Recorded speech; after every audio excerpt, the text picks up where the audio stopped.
Hay una palabra en el griego del siglo segundo que lo cambia todo. Una sola palabra, koinonos. Y los traductores sabían perfectamente lo que significaba. Por eso no la tradujeron. Llevas toda la vida con una imagen de María Magdalena, la pecadora convertida, la que lavó los pies de Jesús con sus lágrimas, la que llegó llorando al sepulcro antes del amanecer. Esa imagen fue construida en el año 591 por un solo hombre, que tomó 3 mujeres distintas del texto evangélico y las fusionó en un personaje que nunca existió como tal. Y tú la aprendiste como si fuera historia documentada. Pero hay 3 textos del siglo segundo que dicen otra cosa, no hipótesis, textos con fecha de descubrimiento, con localizaciones verificables, con historia editorial publicada. Y hay una tumba en Jerusalén, descubierta en 1980, catalogada por el Departamento de Antigüedades de Israel, real, con el nombre de su hijo grabado en piedra caliza. Cintos, fíjate en esto. En las ediciones académicas más rigurosas del Evangelio de Felipe, hay una nota al pie técnica. No es el comentario de un teólogo apasionado. Es una nota filológica de los editores. Y lo que dice, con esa precisión que tienen las notas al pie académicas cuando admiten algo que prefieren no subir al texto principal, es esto. El término koinonos en este contexto puede leerse como esposa o consorte leal, pero los traductores han preferido compañera por razones pastorales. Razones pastorales. Guárdalas. Me llamo Rodrigo. Trabajé 20 años en una biblioteca de la Universidad del Valle de Atemajac, cuidando libros que los alumnos no podían consultar sin autorización del rectorado. Un día me pregunté por qué no podía leerlos yo. Ese día empezó todo, y esta investigación llegó a mí de una manera que tardé semanas en poder soltar. No días, semanas. Era un jueves por la tarde, en la sección de acceso restringido de la UNIVA. Había un investigador visitante, especialista en textos del período intertestamentario, que venía de una universidad del centro del país y llevaba casi un mes usando esa sección. Yo le procesaba los permisos de acceso cada mañana. Lo había visto entrar y salir con pilas de notas, con esa energía específica de alguien que está en medio de algo que lo tiene completamente absorbido. Ese jueves, antes de irse, dejó sobre mi escritorio una edición académica de la biblioteca de Nag Hammadi, la edición de James M. Robinson, Harper and Row, 1977. Marcada con post-its amarillos en varios capítulos. Tenía anotaciones a lápiz en los márgenes, algunas en inglés, algunas en español, con esa letra apretada de alguien que piensa en papel. Me dijo, sin detenerse mucho, léelo con cuidado. Las notas al pie dicen más que el texto. Y salió. Esa noche, en la mesa de la cocina, abrí la edición en el Evangelio de Felipe y encontré la nota, en letra pequeña, en inglés, al pie de la página donde aparecía el término koinonos. Decía exactamente esto. The term koinonos, in this context, may be read as a spouse or legal companion, but translators have preferred companion for pastoral reasons. Pastoral reasons. Yo leí eso 3 veces. Luego busqué un lápiz y subrayé las 2 últimas palabras en el margen. Y no pude dormir esa noche, porque razones pastorales no es una categoría filológica, no es una nota de traducción técnica, es una admisión. La admisión de que quien tradujo sabía lo que decía el texto original, evaluó las consecuencias de traducirlo con precisión y eligió deliberadamente una palabra menos exacta. Eso no es un error de traducción, es una decisión. Y una decisión tomada por razones pastorales es una decisión tomada para proteger a alguien de algo, para administrar la información antes de que llegue completa al que la va a recibir. Pasé los días siguientes sin poder quitarme eso de la cabeza. las fotocopias del capítulo debajo de la cama, la nota subrayada en lápiz y una pregunta que se repetía desde distintos ángulos, desde que me despertaba hasta que intentaba dormir. ¿Cuántas veces en mi educación alguien tomó una decisión pastoral y yo nunca supe que me habían dado una versión editada?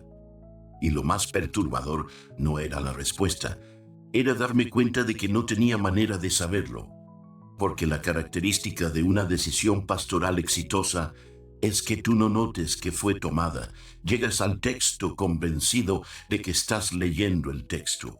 Si alguna vez leíste un texto religioso y sentiste que algo no terminaba de encajar, si alguna vez te preguntaste por qué ciertos temas no se discutían en el catecismo, aunque los textos los mencionaran, si alguna vez hiciste una pregunta en un contexto religioso y viste esa manera específica en que se reciben las preguntas incómodas, no con enojo, no con hostilidad, sino con esa paciencia profesional que reservan para las preguntas que prefieren no contestar a fondo.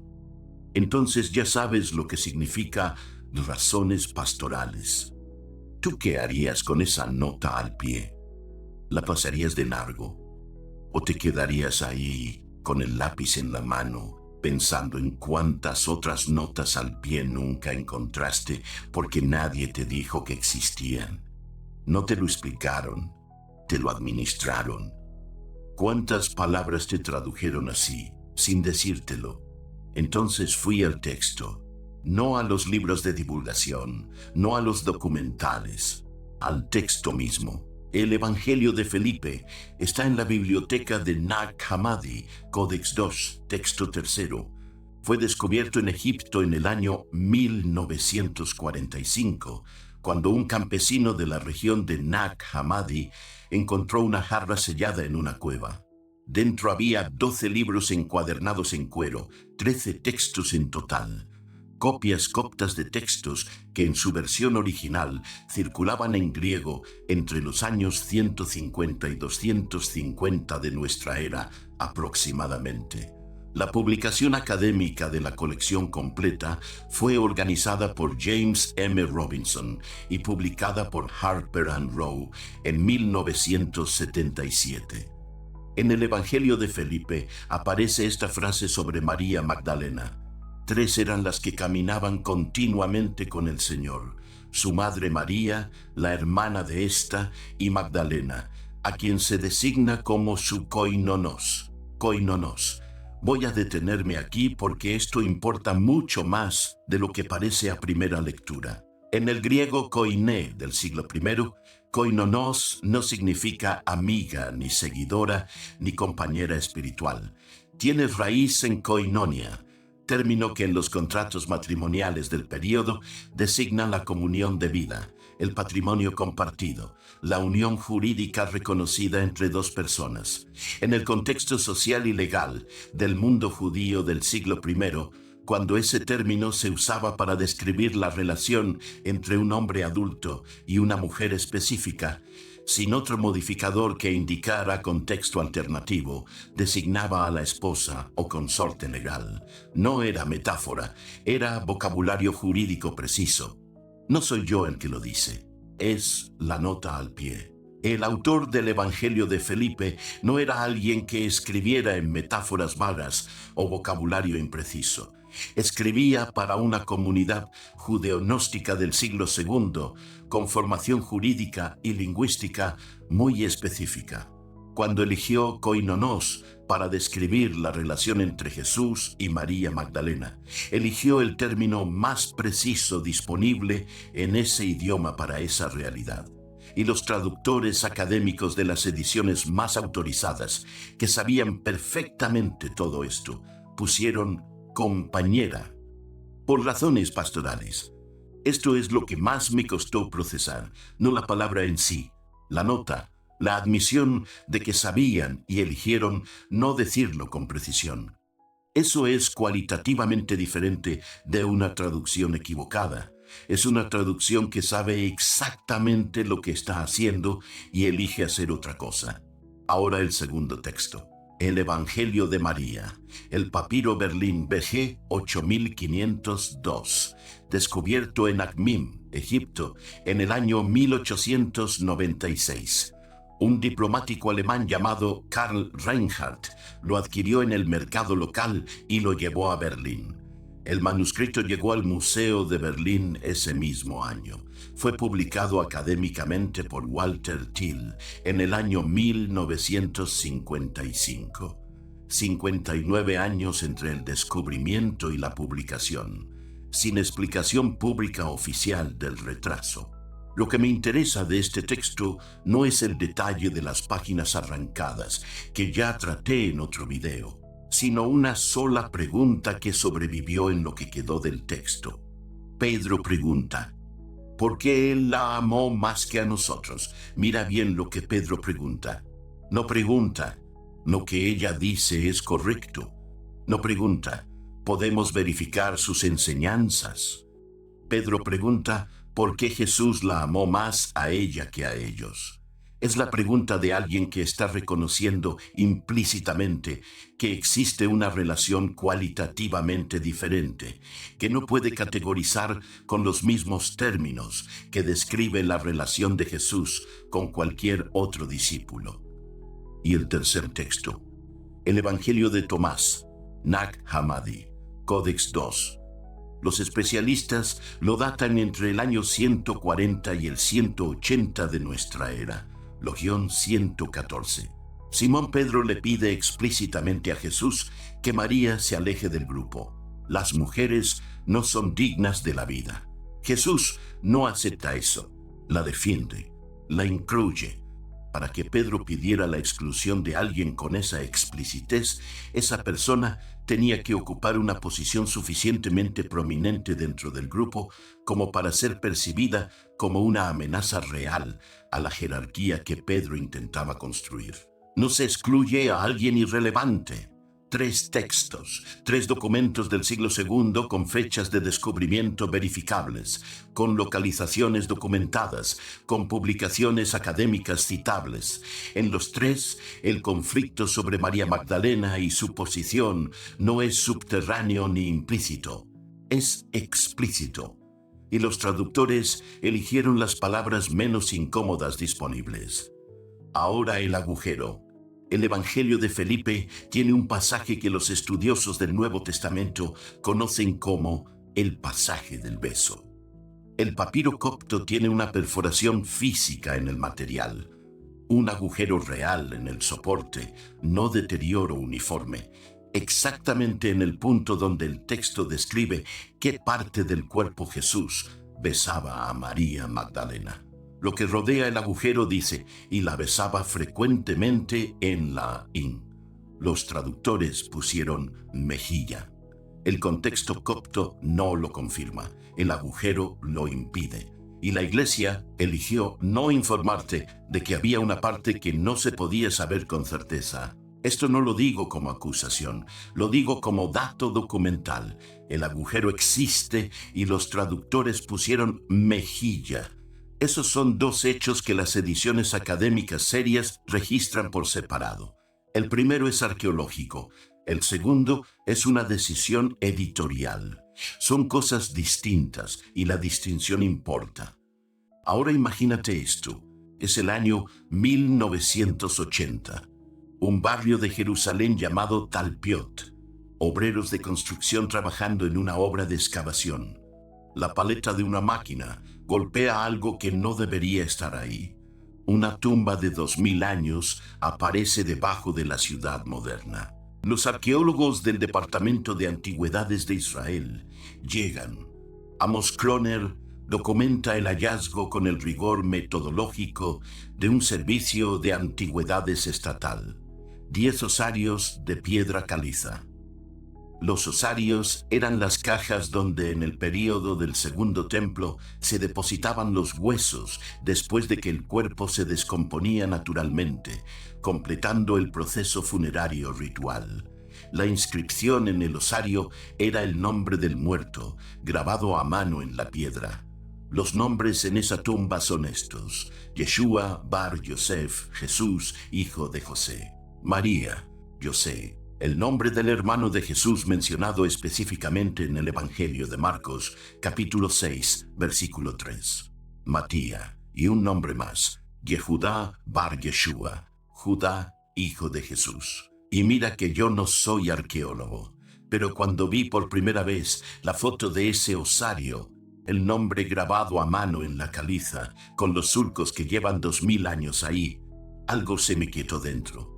No de espanto, algo más parecido a reconocer algo que ya sabías, pero que nunca te habían dado permiso de nombrar. Amos Kloner publicó su informe arqueológico en 1996 en la Atikot, la revista oficial del Departamento de Antigüedades de Israel.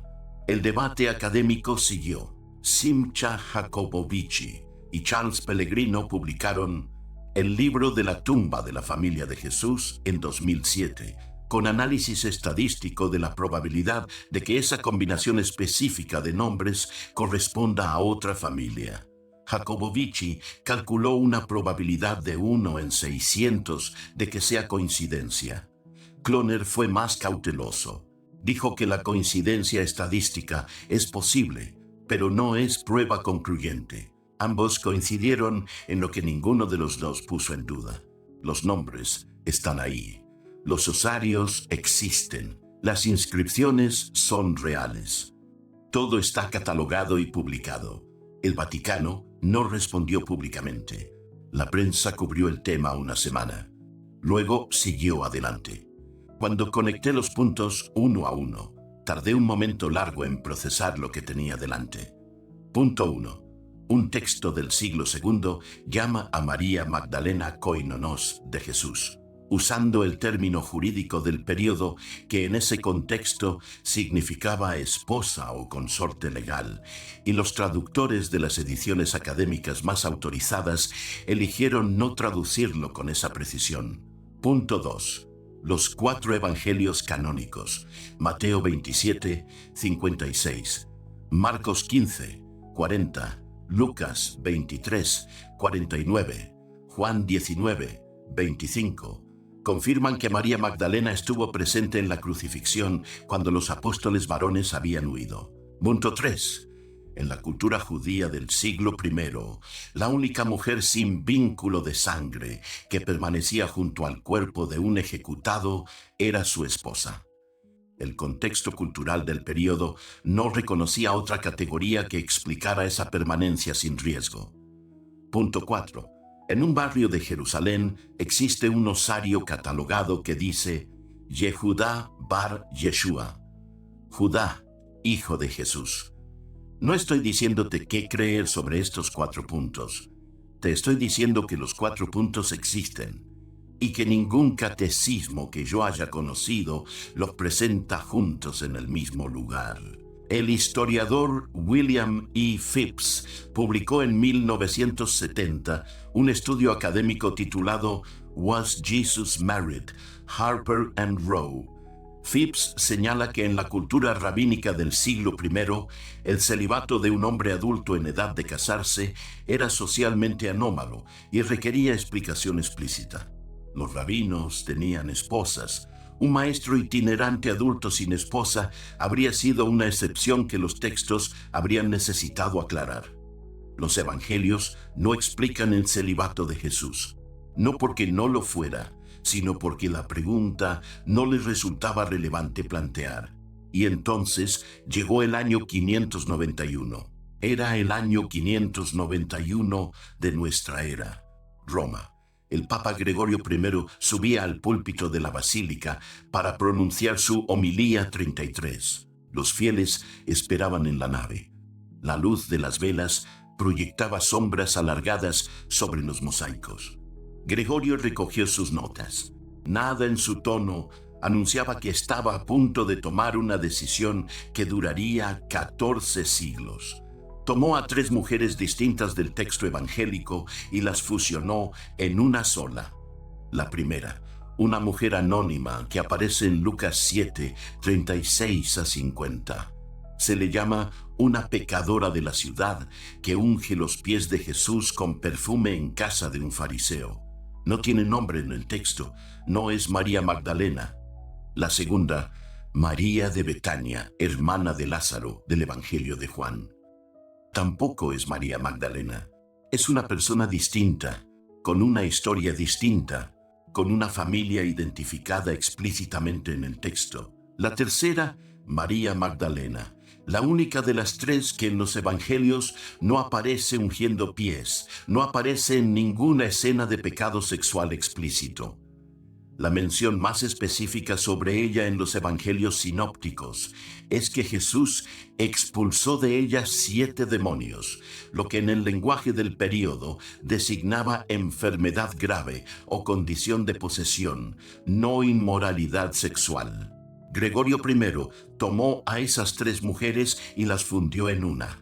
Los estudiosos documentaron este error desde el siglo XVI. Es conocido en los ambientes académicos hace 400 años. La corrección oficial vino en el año 1969, cuando Paulo VI reformó el calendario litúrgico. Una nota técnica, sin conferencia de prensa, sin homilía que explicara lo que había ocurrido durante 1378 años. 1378 años. Eso no fue un error de lectura distraída. Los teólogos que lo señalaron 400 años atrás lo describieron con términos precisos. Fue una decisión, no un accidente. La lógica es esta. Si María Magdalena era la koinonos legal de Jesús, su presencia al pie de la cruz tiene toda la coherencia del mundo.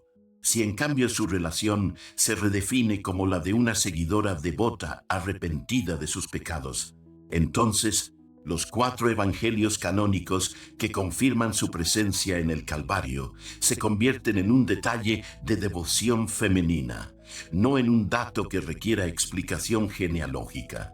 La decisión de Gregorio I no fue un error teológico. Fue ingeniería narrativa con una función específica. Una función que la Iglesia necesitaba antes de que los textos del siglo II con la palabra koinonos se volvieran más conocidos de lo que ya eran en las comunidades gnósticas que circulaban por el Mediterráneo. Y lo digo sin dramatismo, no porque quiera construir una santa alternativa ni reemplazar una narrativa con otra. Lo digo porque es la descripción más precisa de la lógica que conecta los puntos. Spinoza dijo algo que te va a incomodar, porque es verdad. En el Tractatus Theologico Politicus, publicado en el año 1670 sin nombre en la portada, porque Spinoza sabía perfectamente lo que les pasaba a quienes firmaban preguntas como las suyas. En los capítulos 7 y 8 propone 4 preguntas, no como opinión personal, como método. El único método honesto para leer cualquier texto que se presente como sagrado. Si no haces esas 4 preguntas, no estás leyendo el texto. Estás leyendo lo que alguien decidió que tú leyeras, y la diferencia entre esas 2 cosas es exactamente la nota al pie que encontré aquella noche. Primera pregunta de Spinoza. ¿En qué idioma fue escrito el texto original y qué dice exactamente en ese idioma? El Evangelio de Felipe fue escrito en griego koiné. En ese idioma, koinonos tiene un significado jurídico específico que los traductores de las ediciones académicas conocían con precisión. La decisión de traducirlo como compañera no es filológica, es pastoral. La primera pregunta de Spinoza, aplicada a este caso, produce esto. El texto original dice lo que los traductores eligieron no decirte con la palabra correcta. Segunda pregunta. ¿Cuál era el contexto histórico del autor y de la comunidad para la que escribió? El autor del Evangelio de Felipe escribía para una comunidad judeo-gnóstica del siglo II con conocimiento preciso del vocabulario jurídico de la época.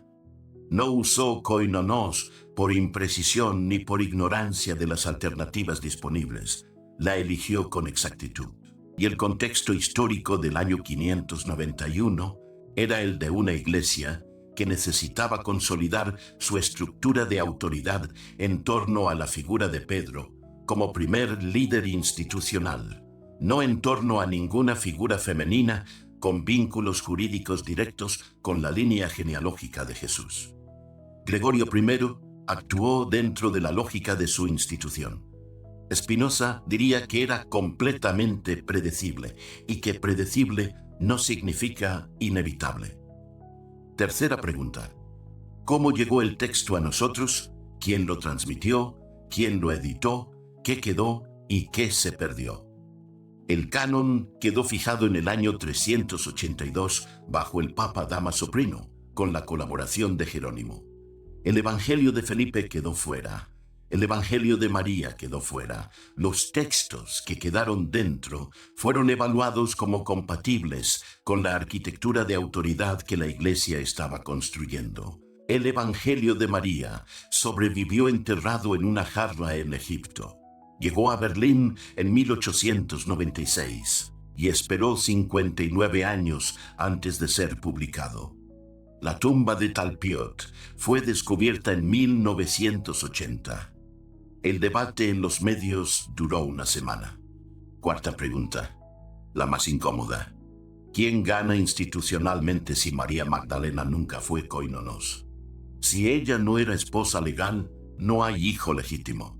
Si no hay hijo, no hay Yehudá bar Yeshua en una tumba de Jerusalén que requiera explicación. Si no hay koinonía, el conflicto que Pedro tiene con su autoridad en el Evangelio de María se convierte en una disputa gnóstica marginal sin implicaciones para la estructura institucional.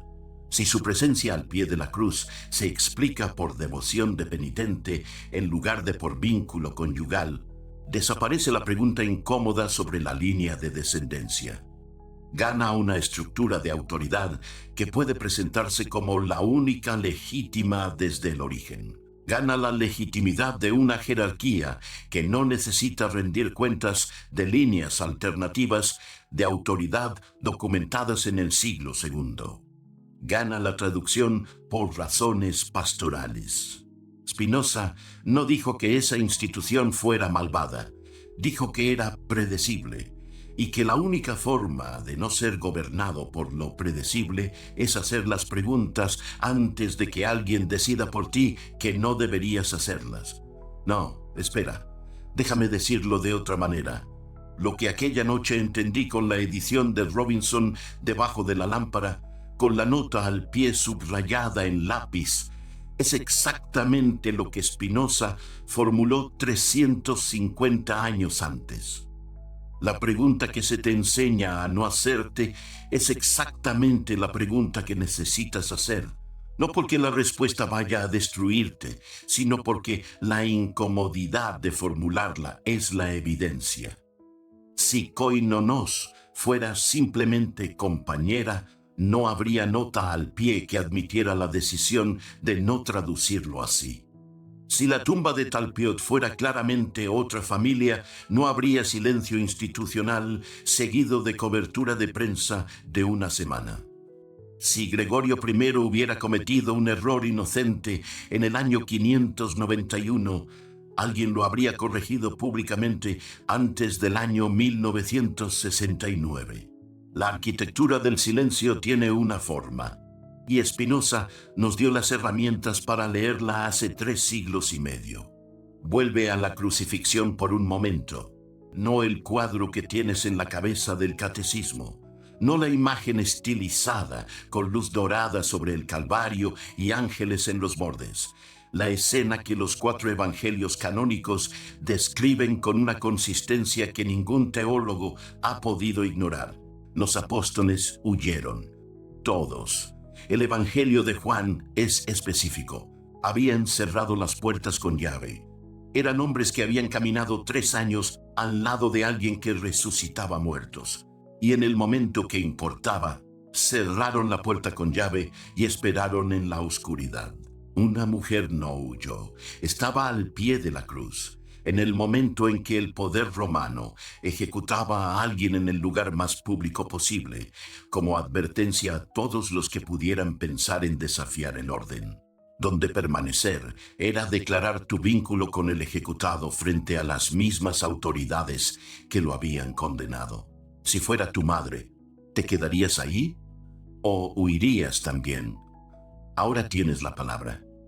Los 3 textos del siglo II que la usaron para describir esa relación, y los 4 evangelios canónicos que confirman su presencia cuando todos los demás se fueron. Y ahora tienes la pregunta que Spinoza dejó abierta hace 350 años, la misma que nadie te dio permiso de hacerte en el catecismo.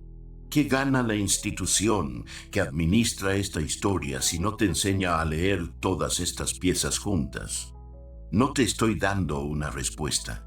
Te estoy devolviendo la pregunta, la que siempre fue tuya. Hay un detalle que me quedó rondando semanas después de aquella noche con la edición de Robinson. La Iglesia tomó una decisión en el año 591. Convirtió a la koinonos en penitente, fusionó los nombres, construyó una narrativa que duró 14 siglos, pero para hacerlo tuvo que dejar intactos los evangelios canónicos: Mateo, Marcos, Lucas, Juan, los mismos 4 textos que confirman que ella estaba al pie de la cruz cuando todos los demás habían huido. No podían tocarlos. Ya circulaban en demasiados idiomas, en demasiadas comunidades, para poder alterarlos sin que la alteración fuera visible. Y esos 4 textos, que la institución preservó y distribuyó durante 20 siglos, porque le eran útiles para sostener otras cosas, son exactamente los que hoy te permiten hacer la pregunta. Los mismos documentos que la Iglesia canonizó y protegió. Los mismos que confirman que una mujer llamada María Magdalena no huyó cuando todos los apóstoles huyeron. Los mismos que la institución cuidó sin poder anticipar lo que significarían en manos de alguien que también leyera las notas al pie. Borraron su historia usando los textos que no podían borrar, y al hacerlo, la preservaron.